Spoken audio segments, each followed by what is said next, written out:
Welcome, everyone. Thank you for joining us today for our session, LGBTQIA+ Identity in a Global Context, Resources and Support for Students. My name is Glynis Kincaid, and my pronouns are she, her, hers, and I am a professional staff member in the Global Learning Hub at UC Davis, and I work specifically with our faculty-led study abroad programs. I wanted to mention that this is a UC-wide session, so we will likely have folks coming and joining us from outside of Davis, which is exciting. I also wanted to clarify that this is a webinar, so we can't see or hear you other than through the chat. So if you have questions or comments throughout the session, that's going to be the best way for us to hear those and read them. And I wanted to mention that this session's being recorded. So if there are any issues or you have to leave early, this session will be made available after the showcase. Next slide. So I wanted to briefly talk about the goals for today's session. My hope is that we start off with talking about some resources available at your campus or online, and kind of delve into what specifically is out there if you identify as LGBTQIA+. We're also going to hear from two panelists today about their experiences being part of the LGBTQIA+ community and having had, and probably will in the future, global learning experiences. And then we're going to end with a Q&A portion, which will allow us to answer any questions we've received from you in the chat. And we'll try to get through that and get to as many questions as we can. But obviously, we only have until 2 p.m. So if we don't get to something, we'll definitely try to make sure that you're followed up with afterwards. So I'd love to get a sense of who's joining us today. So we have a quick poll for you to answer. It's basically just telling us which campus you're coming from. If you're not coming from a UC campus, that's okay. Sorry, UC Santa Cruz and San Francisco, that we had to combine you. There's only a certain number of answers we could put in. So thank you for submitting. We're gonna give it a couple seconds and then we'll close the poll and take a look and see who's joining us.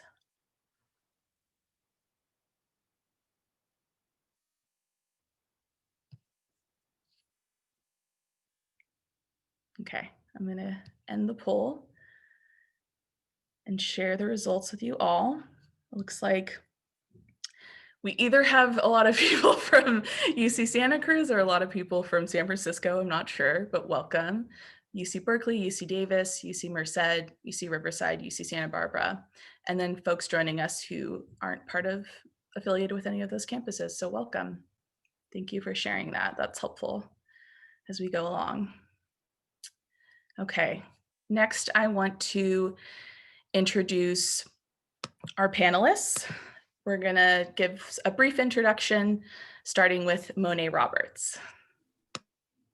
Hey y'all, my name is Monet Roberts, and my pronouns are they, them, and she, her. Currently I serve as the director at the LGBTQIA Resource Center at UC Davis. And I've been working specifically at the center for about 2.5 years now. So yeah. Thank you, Monet. And next we have Manpreet Singh. Take it away. Hi, everyone. I'm happy to be here with y'all talking about global learning and LGBTQIA+ identities. My name is Manpreet Singh, and I was a student worker for the Global Learning Hub and the LGBTQIA Center, as well as a student who visited Cuba, who studied abroad during my time at UC Davis. Thank you both. So we're going to hear from them in a little bit about their experiences. So let's start off with talking about global learning. Next slide, thank you. I wanted to clarify what we mean when we say that, because it might not be familiar to some folks.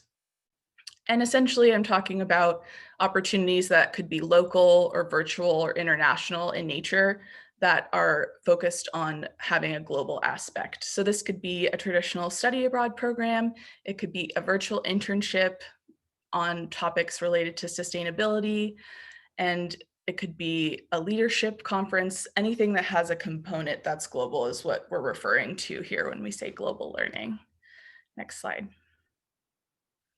So I wanted to start off talking a little bit about the resources that are available that I invite you to take advantage of when you're thinking about engaging in global learning, and specifically thinking about your LGBTQI plus identity. There's a lot of people that are out there willing to share their experiences and guide you through that process, and I've listed some on the screen here. I'd say best bet, first and foremost, is to start that conversation with your study abroad or global learning office, and to talk with their peer advisors or their staff to have kind of detailed conversations about you specifically, how you identify if you're wanting to share that, and also what global learning opportunities you're interested in and how your identity is connected to that experience. And it's just different based on the people and the places, so it really is individual. That's why I definitely suggest having those one-on-one conversations. You can also reach out to your LGBTQI plus resource center to chat with folks to get more details. They have a lot of people that have experienced global learning in different forms, so you can reach out there as well. And I've also listed other ways you can do that, such as people that have returned from programs that you're interested in, who maybe have self-identified as LGBTQI+. It's definitely good to ask staff at the different centers if they have those contacts and reach out there. And there's also just your peers that you may know and are already connected with.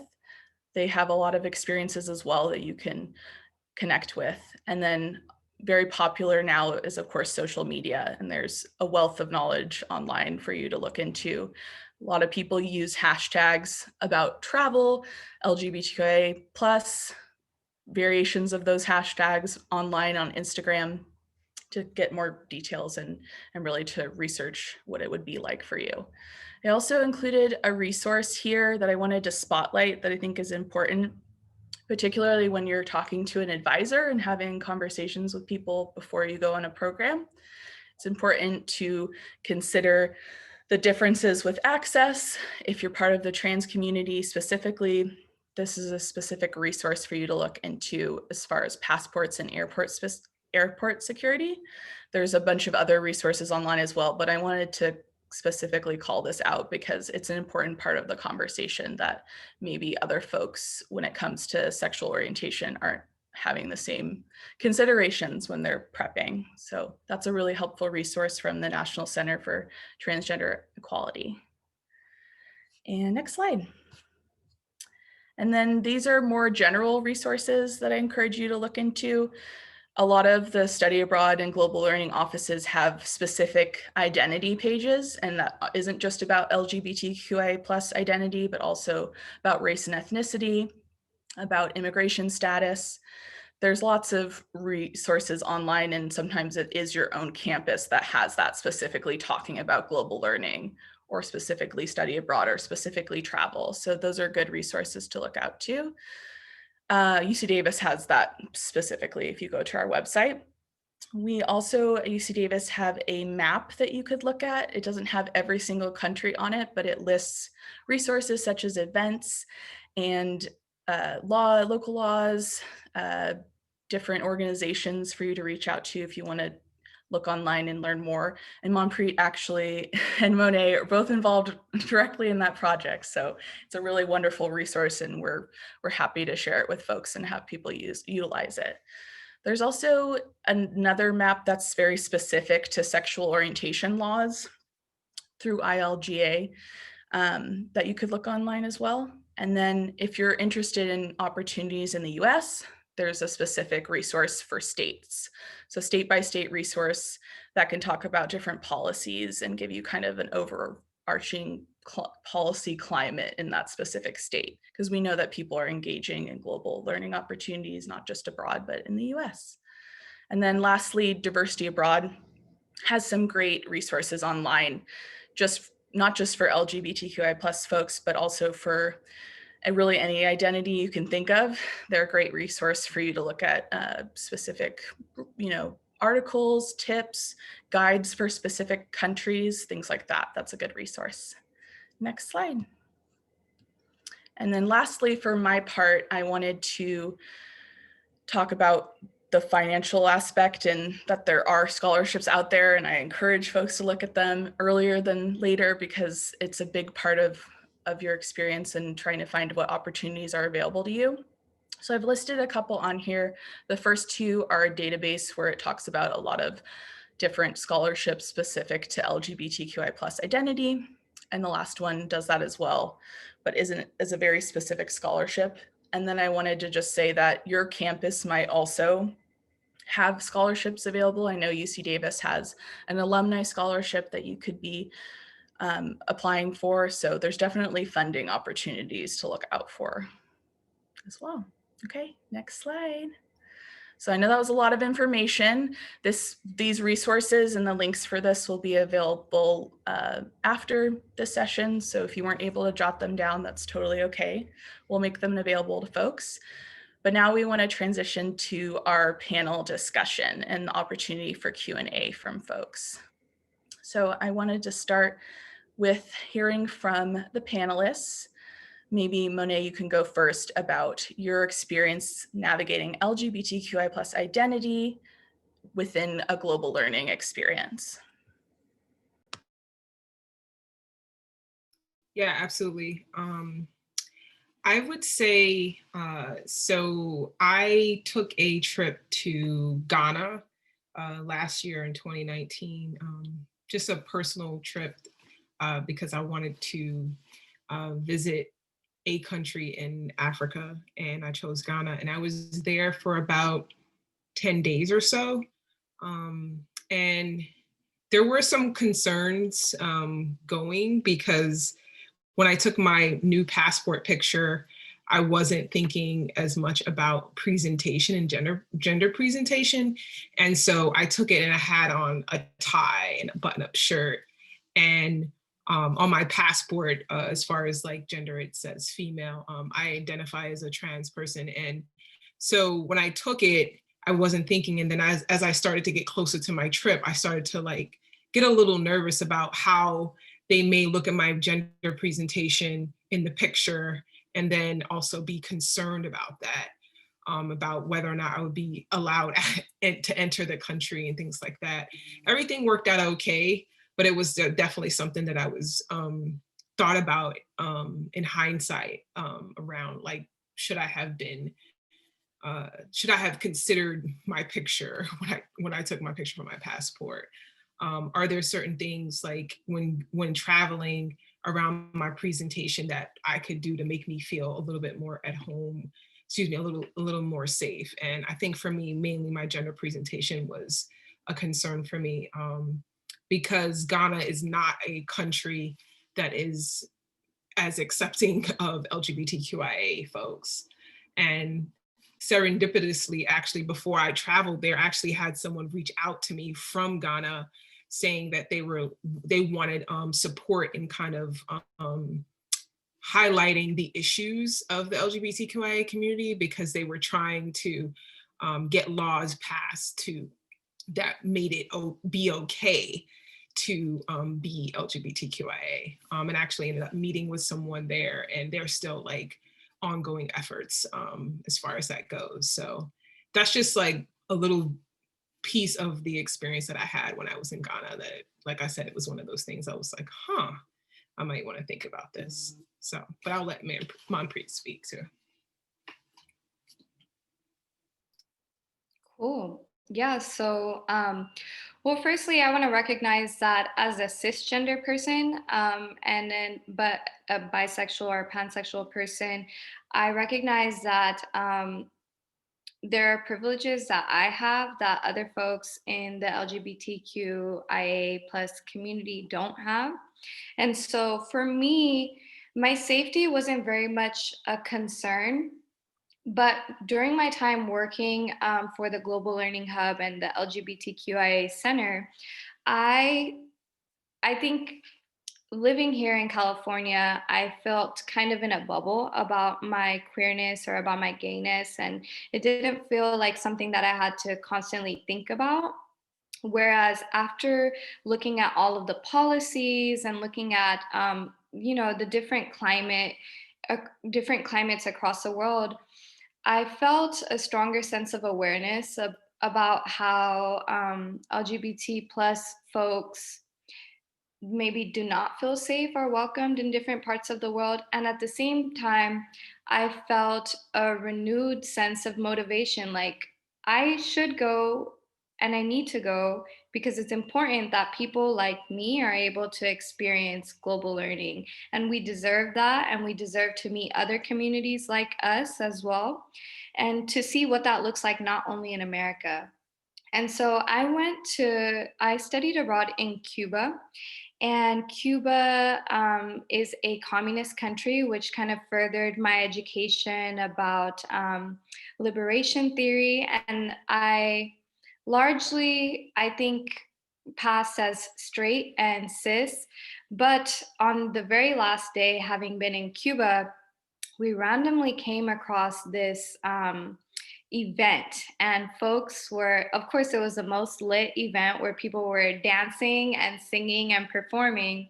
And I got there, I had the sense that this feels like a queer space to me. This feels like there's a different energy here. And sure enough, somebody said to me, everybody's welcome here. And I was like, wow, the last night in Cuba, I got to join my community and I got to see everybody feeling free to be who they are, express their gender identity however they wanted. And it was really beautiful to see what that looks like, and to not be limited only to the American perspective that I've been able to see thus far in America. So it was really nice. I enjoyed it. And I recommend that other folks, if they're able to do that as well too. Thank you so much, both of you, for sharing. It's really amazing to hear about the differences, and also just in general, the things that maybe you don't think about that you know, have to address later. So I appreciate you both being open to share your personal experiences about that. I don't see any other questions popping through quite yet specific for our panelists, but I do have one that I will share as well, asking of them. So I was curious how closely your other identities are intertwined with your experiences navigating LGBTQIA plus identity within your global learning experience. So whatever those are, love to hear from you both about that. Yeah,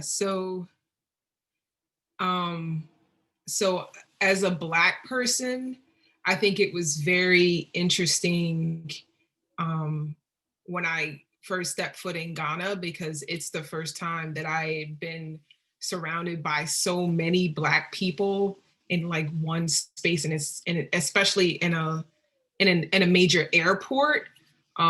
So that for me it felt very liberating, especially living in spaces where sometimes I felt to be the minority for most of my life. Even growing up in New York City, I grew up in New York City, but still feeling that.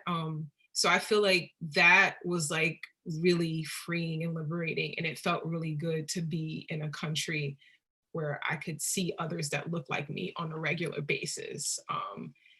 And at the same time, like I said, it was tricky because I did have to navigate thinking about my gender identity and my sexual orientation, and trying to be really careful and not sharing certain things with people when I did engage with folks.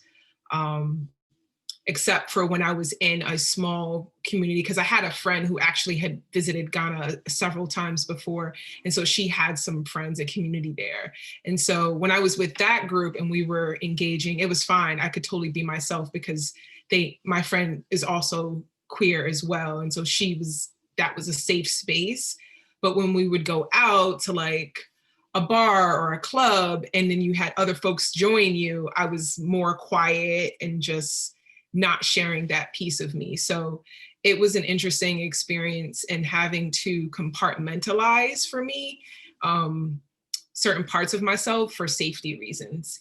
And I feel like that has to be a personal decision. You kind of have to like feel it out and determine what's going to work for you, because people are going to feel differently based on who you are. But for me, I wanted to, especially with it being my first time to Ghana, I was a little bit more hesitant for that. But I would definitely say for me, traveling abroad to predominantly African and Black folks being in that country was a beautiful thing.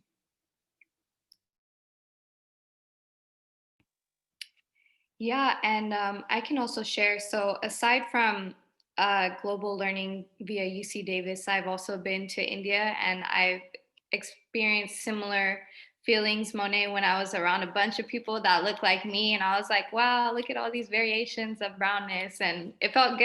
It felt nice. So, in terms of navigating my different identities, I think we can refer back to like Kimberly Crenshaw regarding intersectionality, and your identities never leave you. You carry them all at once. And so maybe at different times, some may be more prevalent than others. So similar to Monet, I didn't always feel free to exhibit my queerness because I wasn't sure how that was going to be received in a public space. And I think as folks who are part of the LGBT plus community, that's something that you kind of learn even navigating here in America or in California. And so I just used that sense similarly when I was abroad with even a bit more precaution. And but yet my brownness and my womanhood and my femaleness were still always on display, right? Like I didn't have much choice about how that was seen. And I did experience like some weird interactions from folks, such as like based on my skin tone and how folks prefer like different skin tones. So that was a bit odd and strange to me, especially because no one asked. But it was overall a good experience. I think it's good. It was good for me to know like there's so much progress to be made, and to not get caught up in the stagnancy of the amount of progress that we have here in California. And so it was good for me in that way. But I can recognize that not everybody might want to experience that. And so, yeah, that's how I felt navigating my different identities. Thank you both for sharing. That was super insightful. I think it just shows how everyone's situation is different, and it can be hard to prepare for what you can do a lot of planning beforehand, but sometimes you don't know what's going to come up for you when you're there. So that was super helpful to hear that. We don't have a lot of time left. I did see a question about housing for programs. There's a question about housing, and there's also a question right afterwards that I feel like those things should be both kind of like addressed, because they're both kind of like interrelated a little bit about, yeah. Let's see. Do you have thoughts right off the bat, Monet? Yeah, so I'm gonna be honest and say that, as I said before, I didn't think too much about, I don't feel like I did put enough thought into my gender presentation and my passport. And in hindsight, I feel like I would have done a little bit more, I would have done more thinking about that. So what I would suggest, honestly, this is most likely going to be more labor on folks who are trans, especially traveling to another country, in the sense that you're really going to have to do research, and it's probably not going to be the type of research where you can just go to a site and get everything you need. I would suggest trying to find chat spaces on social media, whether it be if you connect with folks on Discord in other countries, to kind of like really get a feel for folks that actually either live there or have traveled frequently to whichever country that you're trying to go to really get an understanding of what are some spaces within those countries that are a good space and a comfortable space for trans folks. Because especially like with housing, like for me, I went and I stayed with a friend's friend. So I wasn't worried about housing, right? But if you're a trans person trying to get housing, that's a different experience. So you may, in addition to some of the resources that Glynis provided, I would definitely start to try to find chat spaces online that where people, you can start to have conversations with folks and they can give you more details of like that, because I feel like that's kind of like how you find information. Oh, I stayed here, or maybe you should stay here, because they are not concerned with that. And I know that's not like a clear-cut answer, but it definitely highlights the issue. This is an issue, especially for trans folks who are traveling abroad, for sure. And I also see the part of the question talks about if you're doing hormones, right? And so that's another concern, like how do you make sure you have enough hormones for when you go? But if you're studying abroad, then that means that you're going to be there for an extended period of time. So I would suggest trying to work with the Study Abroad Office and the LGBT Center where you are to see if they can get in contact with someone in that country to find out about basically thinking about the medical coverage in that way and seeing what is covered based on where you're traveling. So that would be a specific case that I would suggest. So, and it's the part about your passport not reflecting your current presentation at the airport. Yeah, that could actually be a concern. Like for me, I feel like because I feel like, and this is maybe not true, but in my experience, it's been more accepting for AFAB folks presenting more masculine, right? There isn't as much questioning if I'm wearing loose sweatpants and an oversized sweatshirt. No one's gonna be questioning who I am as much as opposed to a trans woman. It's gonna be different, like you may be received differently. And that is something to consider and be concerned about. But I do think that one of the things that is really great about the online map that Manpreet helped to create is that you may be able to go on there and see what are some things to consider about different countries that you're considered traveling to. So, all right, that was wordy and I took up a lot of time. Sorry. Hopefully that was helpful. Definitely don't apologize. That was wonderful. I really appreciated everything you said. And unfortunately, we've run out of time. We can't continue this wonderful conversation, but just know that this conversation isn't over. I'm sure all of us are willing to support you in whatever way that might be. So you can reach out to us. I'm going to put my email in the chat and other folks can as well. This is just information about our email specific to the Global Learning Hub at UC Davis. If you want to reach out to us about programming, please do. We also have drop-in Zoom advising. And then we have one last slide, or second to last, which is about an evaluation. If you want, you can go ahead and give this session an evaluation. And I think it also links other ones that are happening today. And there's also a QR code right there. And we'll pop the link to the evaluation in the chat as well if you aren't able to screenshot this right now. And then last thing, wanted to just plug the next session. So next slide. This next session is about Aggies Impacting the World, a panel of globally engaged students. It's happening right now, so feel free to head over. I want to thank the lovely panelists that joined us for their time and thoughtful answers and for everyone's thoughtful questions. Like I said, this is an ongoing conversation. It's just the start, so please reach out to us if you have questions. Thank you so much. Okay, thanks everyone. Bye. Bye-bye.